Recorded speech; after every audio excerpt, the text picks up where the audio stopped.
ഞങ്ങൾക്ക് സമ്മതമാണ്.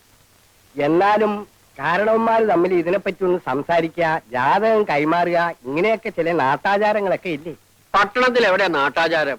അതൊക്കെ നമ്മുടെ ഇവിടെ അല്ലേ. അവിടെ ഇപ്പൊ താലി കെട്ടണമെന്ന് പോലും ഇല്ല. എങ്കിലും അവരിവിടം വരെ വരാതെ. ഞങ്ങളോട് ഡാഡിയും മമ്മിയും പണ്ടേ പറഞ്ഞിട്ടുള്ളതാ, ഇക്കാര്യത്തിൽ ഞങ്ങളൊന്ന് തീരുമാനിക്കുന്നു അത് അവർക്ക് സന്തോഷമാണ്. അല്ല, നമ്മുടെ മര്യാദ അനുസരിച്ച്. മര്യാദയല്ലേ അവര് പറഞ്ഞത്? ഇത്തരം കാര്യങ്ങളൊക്കെ അറിയാൻ നീട്ടിക്കൊണ്ടുപോകാതിരിക്കുന്ന ഭംഗി. കല്യാണത്തിനെങ്കിലും അവര് വരുവോ? അതറിയില്ല. എന്തായാലും ഞാനുണ്ടാവും. ചേട്ടനൊന്ന് വഴിമാറി കിട്ടിയിട്ട് വേണം അനിയന് പ്രവേശിക്കാൻ, അല്ലേ? നല്ലൊരു ദിവസം നോക്കി നമുക്കങ്ങ് നടത്താം. അതെ, ചേട്ടൻ കല്യാണത്തിന് സമ്മതിക്കില്ലെന്ന് പറഞ്ഞ് മമ്മിക്ക് വലിയ സങ്കടമായിരുന്നു. അവരെ നമുക്കൊന്ന് അത്ഭുതപ്പെടുത്തുകയും ചെയ്യാം. എന്നാ പിന്നെ എല്ലാവരും തീരുമാനിക്കുന്ന പോലെ അങ്ങ് ആയിക്കോട്ടെ. ഇതാ കാണുന്ന പടി, ഇതാ പടി, ഇതാ പടി. ആ, ഇവിടെ നിർത്തി, ഇവിടെ നിർത്തി, ഇവിടെ നിർത്തി, ഇവിടെ നിർത്തി. ശരി, മോൻ പൊക്കോ. ഏയ്, ഇവിടം വരെ വന്നിട്ട് അമ്മാവന്റെ വീട്ടിൽ കയറാതെ പോകുന്നത് ശരിയാണോ? ഒരു തെറ്റുമില്ല, തിരക്ക് കാണും. മോൻ പൊക്കോ. എനിക്ക് ഒരു തിരക്കുമില്ല. അമ്മാവൻ വരും. എന്താ വാതിലൊക്കെ അടച്ചിട്ടിരിക്കുന്നത്? ഇവിടെ ആരുമില്ലേ? ഉണ്ടല്ലോ ഉണ്ടല്ലോ. ഭാരതി, വാല് തുറന്നോളൂ, വാല് തുറന്നോളൂ. ഞാൻ വന്നു. ഹലോ, മകളാണോ? അല്ല, ഭാര്യ. ഓ, ഐ എം സോറി. ഇരിക്കൂ. Thank you.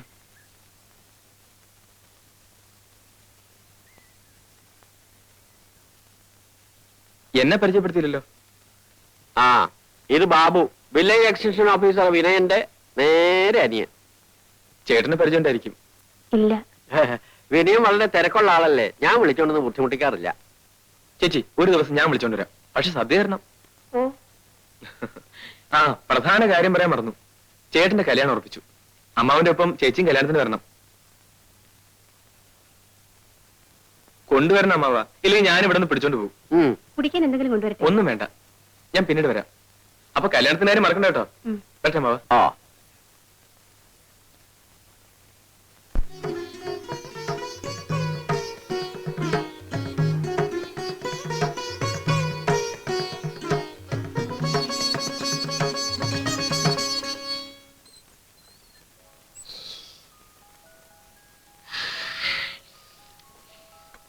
ഈ പാല് ആര് കുടിക്കാനാ? ചേച്ചിക്ക് കുടിക്കാൻ അമ്മ ഒഴിച്ചതായിരിക്കും. അതെന്താ ചേച്ചിക്ക് മാത്രം? നിനക്ക് വല്ലതും അറിയോ? കല്യാണം എന്ന് വെച്ചാൽ അതൊക്കെ വേണം. നമുക്ക് എടുത്ത് കുടിക്കാം. അമ്മ അറിഞ്ഞാ നമ്മളെ കൊല്ലും. അമ്മയുടെ വിചാരം നമ്മൾ വീട്ടിലേക്ക് ഉറങ്ങാൻ പോയിരിക്കാന്നാ. എന്നെ നമുക്ക് എടുത്ത് കുടിച്ചിട്ട് പോകാം. കുടിക്കുക. എനിക്ക് എനിക്ക് മതി, എനിക്ക് മതി, എനിക്ക് വേഗം വേഗം താ എനിക്ക്. എന്നാ, ഈ മനം പോലെ മംഗല്യം എന്ന് പറയുന്നത് കേട്ടിട്ടില്ലേ? അതാണ് ഇപ്പൊ നടന്നത്. കല്യാണാലോചനയായിട്ട് വരുന്ന ഒരുത്തരെയും പിടിക്കാതെ എത്ര കാലമാണ് ഇവളെന്നെ ബുദ്ധിമുട്ടിച്ചതെന്ന് അറിയാമോ? ഇതൊക്കെ ഒരു യോഗമാണ് കാരിച്ചെന്നായത്. ഈ കല്യാണത്തിന്റെ കാര്യത്തിൽ മാത്രം മുൻവിധികൾ ഒന്നും നടക്കില്ല. അത് ശങ്കരനായരുടെ കല്യാണം തന്നെ അതിന് തെളിവല്ലേ? നമ്മുടെ ശങ്കരൻ നായരെ.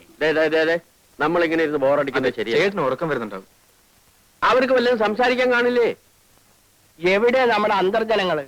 മോളെ, നിന്റെ കുട്ടികളെയൊന്നും ഇനി പാടില്ല കേട്ടോ. കല്യാണം കഴിഞ്ഞ പെണ്ണാ. നല്ല അടക്കം ഒതുക്കമായിട്ടൊക്കെ കഴിയണേ. അവള് കൊച്ചുകുട്ടിയൊന്നുമില്ലല്ലോ, അല്ലേ രാധേ? ലക്ഷ്മിക്കുട്ടിയെ, മോളെ നമുക്ക് നാളെയും കാണാം. പോരെ? ഭാരതി, നേരം വൈകിക്കണ്ട, എനിക്കൊന്ന് കുളങ്ങര പോണം. പോയിട്ട് വരട്ടെ മോളെ. ബാബു ഇന്ന് ഞങ്ങളുടെ കൂടെ പോരെ, നമുക്ക് അവിടെ കിടന്നുറങ്ങാം. അത് ശരിയാ. ഇന്ന് ഇവരെ രണ്ടുപേരെ ഒറ്റയ്ക്കാക്കുന്നത് നല്ലത്. അവിടെ കുട്ടികളൊക്കെ ആയിട്ട് തിരക്കായിരിക്കാം അമ്മാവ. എനിക്കൊരല്പം ഒഴിഞ്ഞ സ്ഥലമാണ് ഇഷ്ടം. ഞാൻ ശങ്കരനായിട്ട് വീട്ടിൽ കിടന്നോളാം. അവിടെ ഈ പറഞ്ഞ പോലെ ഒരു വിരോധമില്ല. ഒരു കാര്യമുണ്ട്, അവിടെ നല്ല കാറ്റ് കിട്ടും. നല്ല കാറ്റ് കിട്ടും, പക്ഷെ ഭയങ്കര കൊതുവാ. വേണമെങ്കിൽ പോന്നോളൂ. കൊതുവൊന്നും ഇപ്പോഴില്ല. കൊതു ഉണ്ടായാൽ തന്നെ സാരമില്ല, ഒരു ദിവസത്തേക്കല്ലേ. ഒരു വിരോധമില്ല. പക്ഷേ ഈ മേശയും കസേരയൊക്കെ എടുത്ത് മാറ്റി ഒരു പായ വിരിച്ച് കൂടെ കിടക്കാവുന്നതേ ഉള്ളൂ. അവർക്കൊരു കൂട്ടുമായി. അത് വേണ്ട, ഞാൻ അവിടെ കിടന്നോളാം. മാത്രമല്ല, താനല്ലേ ഇപ്പൊ തന്നെ പറഞ്ഞത് ഇന്നവരെ തനിച്ചു വിടണം. ഭാരതി, എന്നാ ഈ ടോർച്ച് പിടിച്ച് മുമ്പിൽ നടന്നോ. അപ്പൊ രാത്രി യാത്രയില്ല. ബോട്ടാ വാ. അപ്പൊ ചേട്ടാ, ഞാൻ രാവിലെ എത്താം. ശരി. മോളെ, പോയിട്ട് വരാം.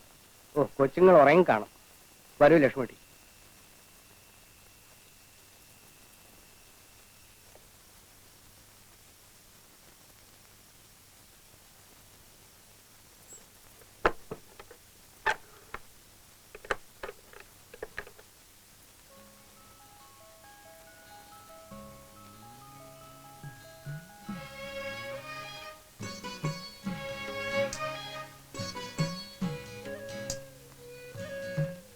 എന്താ അവിടെ തന്നെ നിന്ന് കളഞ്ഞേ?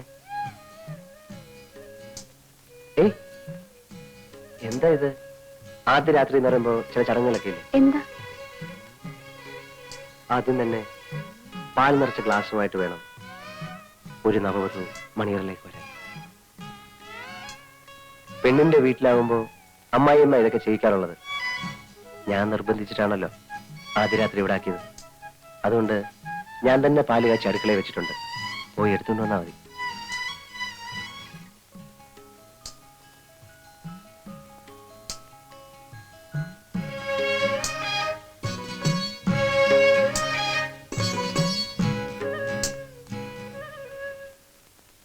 പാലവിടെ കാണാനില്ലല്ലോ. കാണാനില്ലെന്നോ? അങ്ങനെ വരാൻ വഴിയില്ലല്ലോ. അവിടെ ഉണ്ടാവുന്നേ, ഞാൻ വെച്ചതല്ലേ.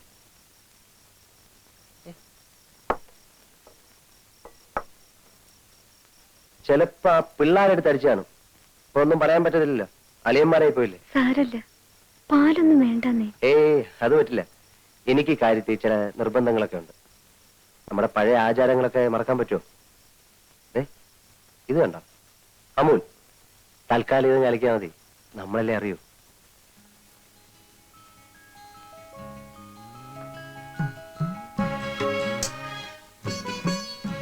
പാല്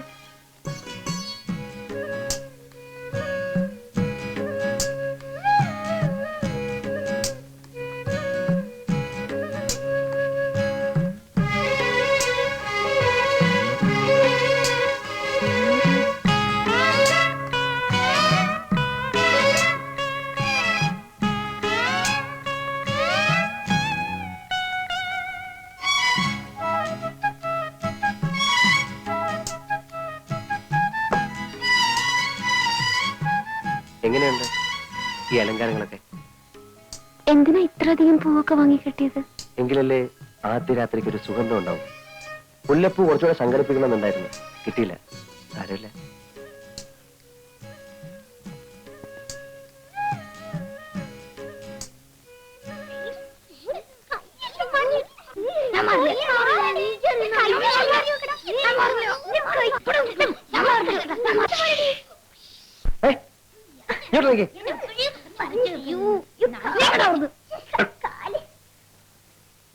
നിങ്ങൾ ആരാ പറഞ്ഞു ഇതിനകത്ത് വന്നിരിക്കാൻ?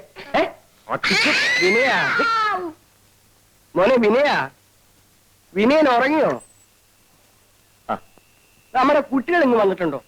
ഉണ്ടല്ലോ. ഞാൻ ഇവിടെ കിടത്തി ഉറക്കിയാലോ എന്ന് ആലോചിക്കായിരുന്നു. വേണ്ട വേണ്ട, ഇങ്ങോട്ട് ഇറക്കി വിടും, ഞാൻ ഉറക്കിക്കോളാം. ഇവിടെ വാടാ, വാടാ ഇവിടെ വാ, ഇങ്ങോട്ട് ഇറങ്ങി. ഇവിടെ വാടി, പടി ഇവിടെ. എടാ ഇവിടെ വരാൻ. എന്നാ പിടി, വിളക്ക് പിടിക്ക്. ഇനിയും കാണണമല്ലോ. എടി കിടുങ്ങാമണി. 1 2 3 4 ഇനിയും കാണണമല്ലോ വിനയ. കരയുന്നോ? കൊന്നുകളയും ഞാൻ. ഇങ്ങോട്ട് വാ, ഇങ്ങോട്ട് വാ വിനയ. കഥ കടച്ച് സുഖമായിട്ട് കിടന്ന് ഉറങ്ങിക്കോ. കുട്ടികളും ഞാനും കൂടി പോയിക്കളാം. അടക്കണം. നോക്കി നിൽക്കുന്നു ഉറങ്ങാൻ കണ്ട സ്ഥലം. ഇനി ആരെങ്കിലും ഉണ്ടോ നോക്കിയതാ. ഏതായാലും നിന്റെ അച്ഛനെ ഞാൻ സമ്മതിച്ചിരിക്കുന്നു. നിന്നെയൊക്കെ മേച്ചോണ്ട് നടക്കണല്ലേ, ചില്ലറ പാടൊന്നുമില്ല. ആയിരിക്കട്ടെ. നമുക്ക് എത്ര കുഞ്ഞുങ്ങൾ വേണം? ഒരു 5-6 ആയിക്കോട്ടെ അല്ലേ? പിന്നെ ആദ്യ രാത്രിയിലെ ഒരു പാട്ടൊക്കെ വേണ്ടല്ലേ? എനിക്കറിയില്ല പാടാൻ. അറിയാമെങ്കിലും ഇപ്പൊ പാടില്ലെന്ന് എനിക്കറിയാം. ഏതായാലും നമുക്ക് ആ ചടങ്ങ് എത്തിക്കണ്ട.